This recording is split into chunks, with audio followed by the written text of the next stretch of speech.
How you doing?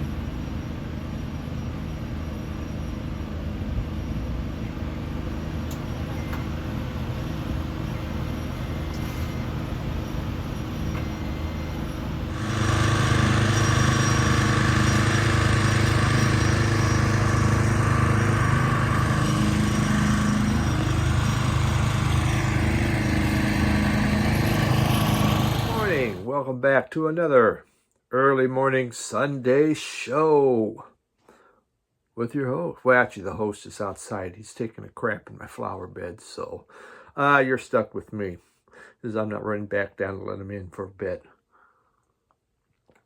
The opening, that's in Jackson, Michigan. They've had this 4-year project where they've been painting murals downtown. This is the last year. It's just, it's incredible. It's a fun walk. A lot of places in Michigan that, when the auto industry went, their downtowns went. And they're trying to revive them. They're doing different things. And shopping's really not returning much, but eating is. A lot of eating establishments, and Jackson's one of them. And I like to go down there, have dinner down there. Some great places to eat and really fun time. So, an Alice Cooper mural. How cool is that one, huh? Yesterday I went to a record show and I was really excited about this record show. Not so much for the records, because it's a smaller record show, okay? We're not like a metropolis here. But I was going to meet John and Heidi from I Married a Record Collector. And if you haven't seen that channel, it is just a great channel.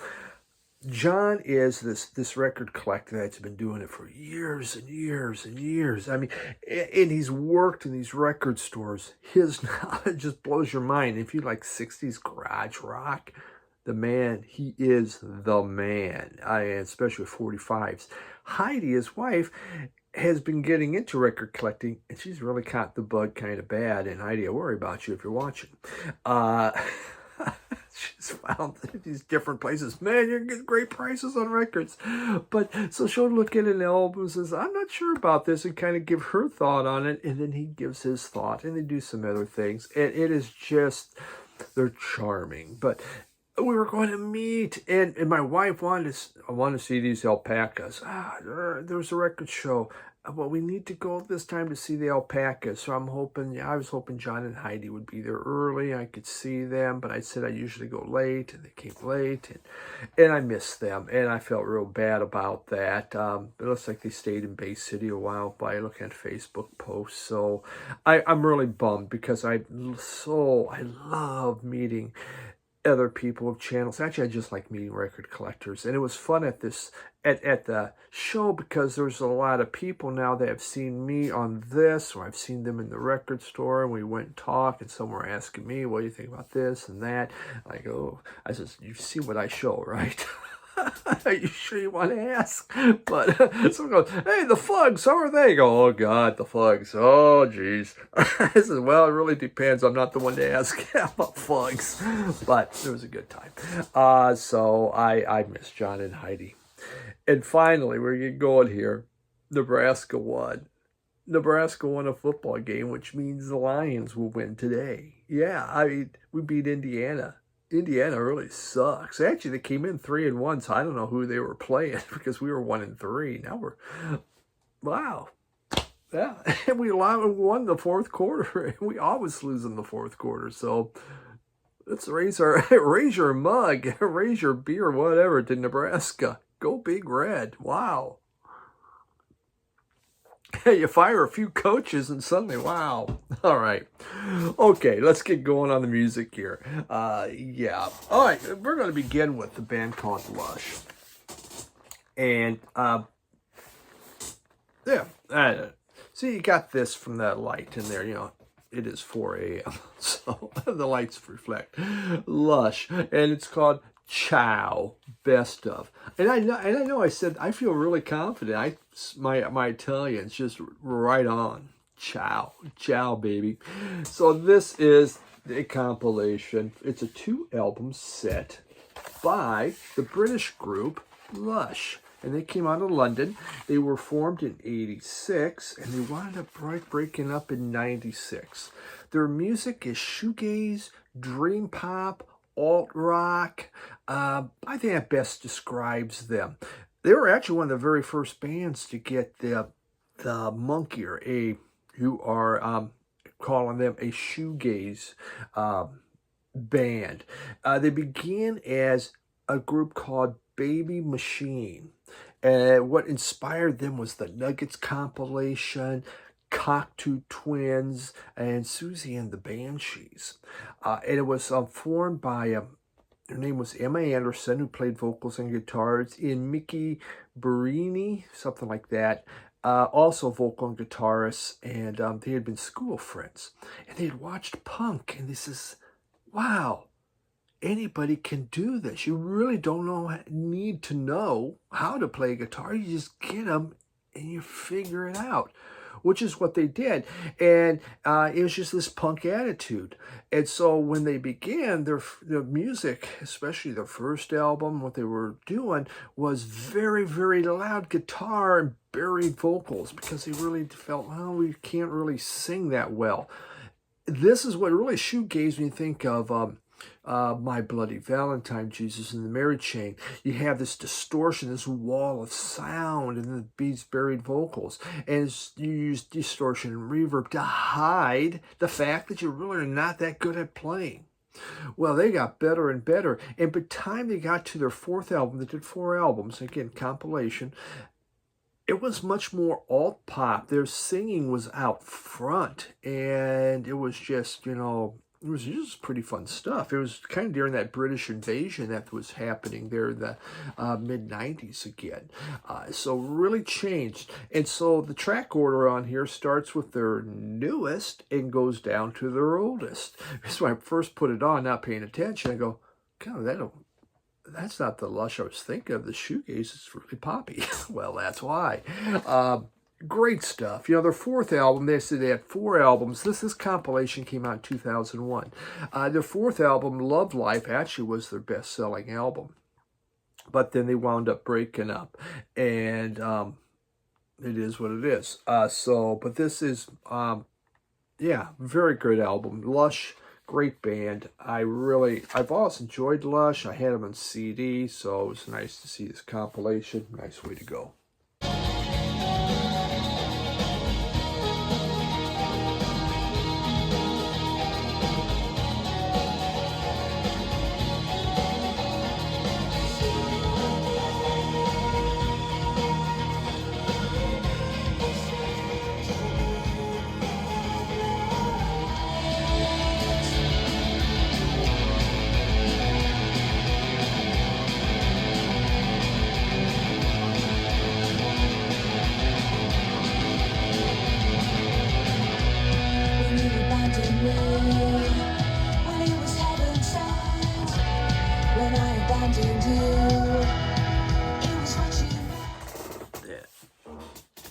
This was shown on the VC, and was it Cosmic Brian?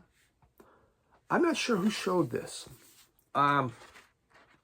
but it interested me.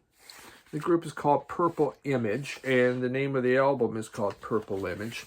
So they only had 1 album, because they said it was like funky, punky, heavy rock.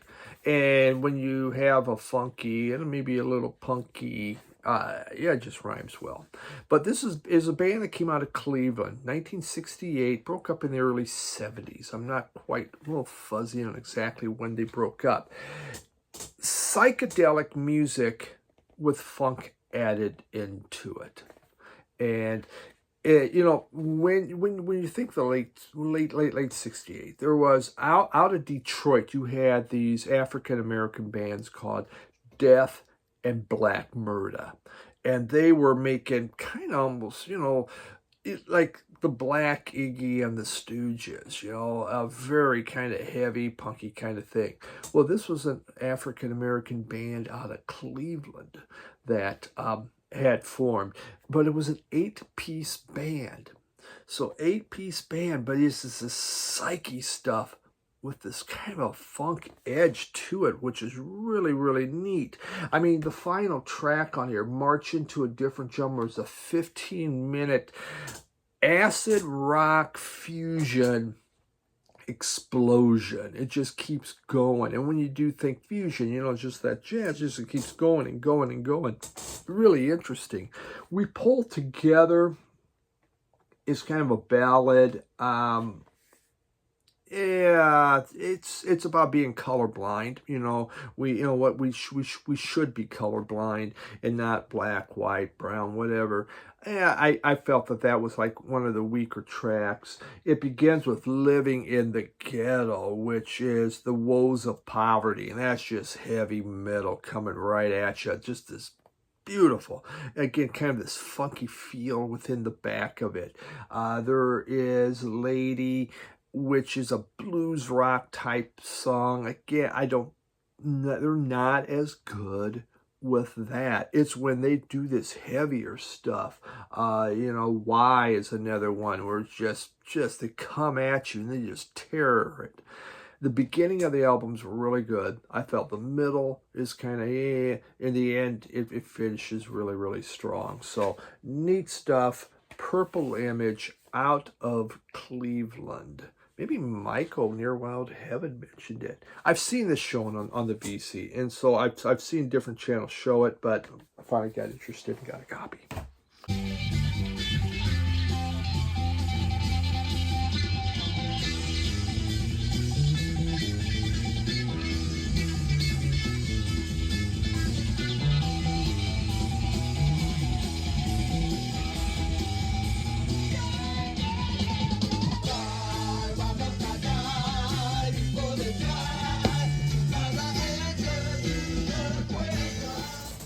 Something really different. Someone mentioned I need to oil my chair. I don't think you can. Yeah, it's just, yeah, it kind of needs it. I don't know. I'd have to figure it out. Yeah. All right. Helen Money. Helen Money is the name of this artist. Her real name is Ellison Chesley, born in 1960. From Chicago area. And the name of this album is called Arriving Angels. And wowzers, that's vibrant, isn't it? Ellison Chesley, now known as Helen Money, has a master's degree in the cello. And she started as an acoustic rock duo, with Jason. It was called Jason and Ellison. But she met Bob Mould. And Bob Mould told her, you need to do aggressive amplified cello. And she did, and she called herself Helen Money. And, you know, she's done a lot of session work for films, for different dances, and for other people. But she's also put out some different albums. Arriving Angels, this came out in 2013 and was mixed by Steve Albini. Now she has 5 solo albums. I can't think quite where this one is. Best described as, are you ready? Ambient Doom music. So, you know, Doom music doesn't have to be super aggressive. It could be ambient too, and you can just feel your doom is gently coming up upon you. And I say that because it's heavy. It is a bottom heavy with this cello. And she just, I mean, that cello has to look when she's walking up and go, oh God, oh no, oh no, oh no. Because she just wails on that cello. Oh my God. Now, what makes this a little different is she does add some drums on here, and something she normally hasn't done. So you have cello and drums, and once in a while a few other instruments. But it does create a harder texture to the music, and so drums are on 4 different tracks. It's minimalistic doom. There's no vocals. It's just the music, and it does have this dark feel. I'd heard of Helen Money. I was watching, there's a show, So You Think You Can Dance, and they put on, as these dancers come out, they have these different snippets, and they'd say what the music was. They were dancing to one of her songs, and I've loved it. And for years, it's been on my iPod for years, this song. And I find, you know what, I need to get one of her albums. So there we go. Helen Money, Arriving Angels.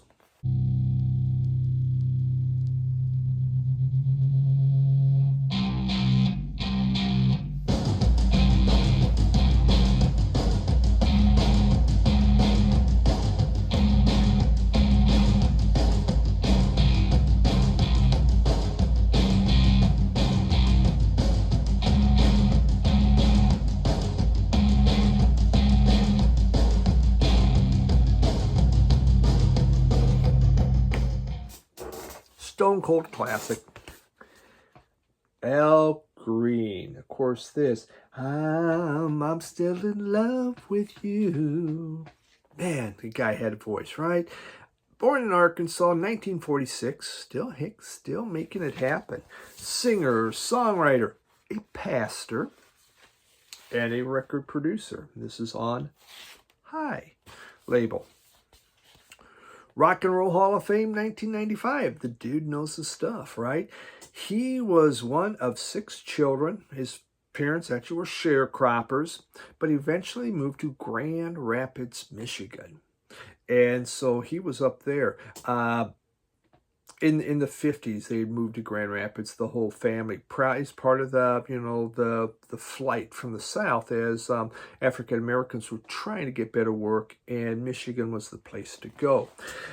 In his teens, he was kicked out of the house, and it was for good reason why his father tossed him out. I mean, he should have been gone. His father caught him. Now get this. Sit down. This is shocking. His father caught him listening to Jackie Wilson. My God. Jackie Wilson. How? Son, how could you? I mean, he had to go. So, Jackie Wilson, thanks to him, kicked Al Green right out the door. His dad kicked him out. Can't have that devil music in here. So he had to figure out what to do. So a teenager, not graduated, not anything. So you do what else? What else are you going to do? But you do some hustling. You live with a prostitute. Do some recreational drugs. I mean, just the typical stuff. But he also began to sing. He began to sing with some other people. Again, he loved the soul music that was going on. Nothing was happening. And then he meets this guy called Willie Mitchell. And Willie Mitchell began to coach him and said, you know what? You spend way too much time trying to sound like Sam Cooke or Wilson Pickett or James Brown. Stop it. And sound like yourself. I mean, you got this voice. You got this falsetto. And Al changed his voice. And he became the Al Green that we know and love. So Still in Love with You. Trying to think. This is not his first album. 3rd or 4th, maybe. It's just a stone cold classic. Again, Still in Love with You's on here. Love and Happiness, another huge hit. Growing up, I couldn't stand Al Green. It was so syrupy, so, it wasn't my deal. This is one of these things as we change in life, our musical taste. And by 90s, I was getting back into this soul music that I was raised with from AM radio, not from my house, because I was like, hey, there's a soul record, and no, that wasn't happening. It was Bach. But it's just the memories, the thoughts, and the feel good. And Al Green, super to find this beautiful, clean copy of it. I mean, there's a little, you could see here, there's kind of a dinging up here, but it's a so super clean, so great.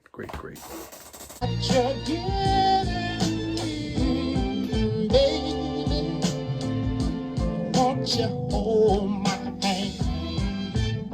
Now that kind of makes a fool understand.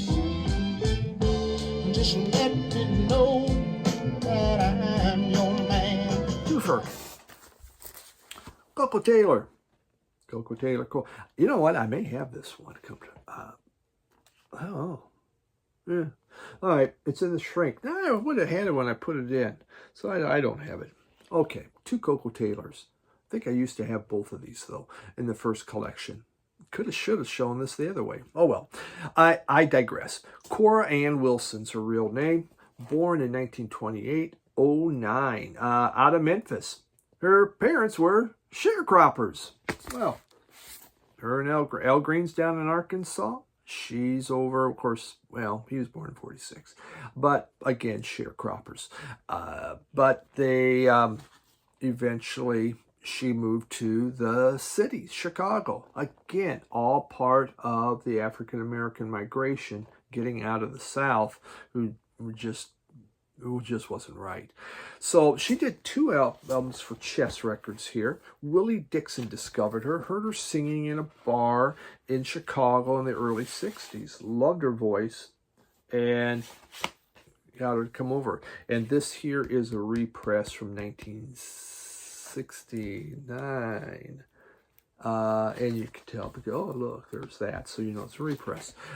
So it was, I believe, her first album. And on here we have her big hit, Wang Dang Doodle. At least her big hit for Chess. But she only did a couple albums from Chess. And she moved to Alligator Records that had been made for Hound Dog Taylor. But they were trying to find other blues people. When she went and worked for Alligator Records, they figured her out. You know, Chess really had a tough time on exactly what to do with her. Alligator Records, they loved her. And she did 9 albums for them. And so you hear there's more instrumentation. Yeah, there's horns happening in here. You got the piano. There's just so much more going on. And she had a very, very good career. I mean, her voice, it's rough, gritty blues. She growls at you. It's just so powerful. Just 2 nice albums. Coco Taylor, just fun stuff. Great vocal. Super good stuff.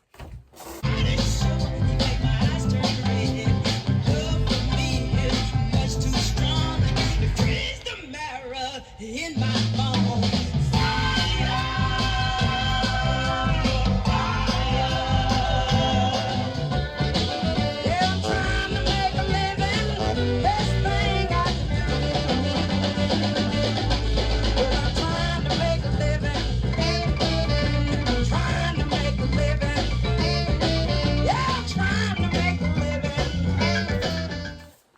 Finally, we got this here, Next Stop Soweto. This is a 2-album set, and it looks at, this is volume 3. It's called Ministers, Makers, Jazz in the South, in South Africa, 63 to 78. And it looks at jazz music in South Africa, which is something you don't think about. It comes with a little, talks about the people, talks about what was going on. The South Africa jazz scene from 63 to 78. And this album came out in 2010. Again, number 3. Black culture and music in South Africa was being, they're pushing it out of the city, especially at Johannesburg during the 60s. The major cities just, as they're pushing them out from Johannesburg, they began going to Cape Town. And so the music, these musicians began to go there. Well, what would happen if they began to be successful in the clubs? I mean, they were allowed to play in these clubs, but if they were getting success and they were becoming popular, the whites would ban them. They didn't want them there. And so they would have to start going down to like the ghetto, Soweto and stuff like that. So you become big, out you go. And that's just what was happening. It was just really, really sad. Also, jazz was considered in South Africa to be sexually stimulating music. I guess there's something to be said about that. It's not going to work for my wife, but for some it does. And but for them, again, we can't have this. We can't play this. So it just looks at a bunch of these different artists, and for the most part, there's a couple people that are repeated on here, but for the most part, it's just different people. And this is really, really good. It's jazz with a funky beat. Especially you hear that drumming that's going on back behind it. And there's just this groove happening. But it's really cool jazz. There's some of it's quieter. You got more flute. Others have sax happening. But always some groove happening. The swing is going on. Really, really neat stuff. I bought this from a guy who was selling off some of his stuff, and it got a lot of the blues, and this was in jazz, and this one came up in. Man, I'm really, really happy to have it. So next stop, Soweto. Great stuff to look at.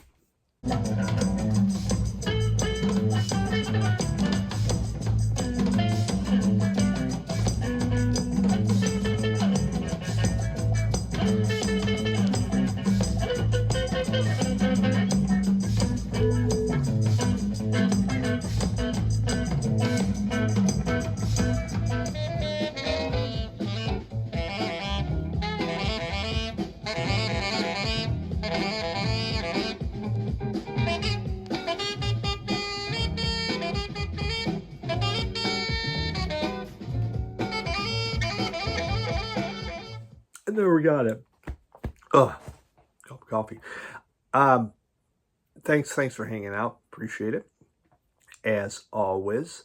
Probably midweek. Don't know.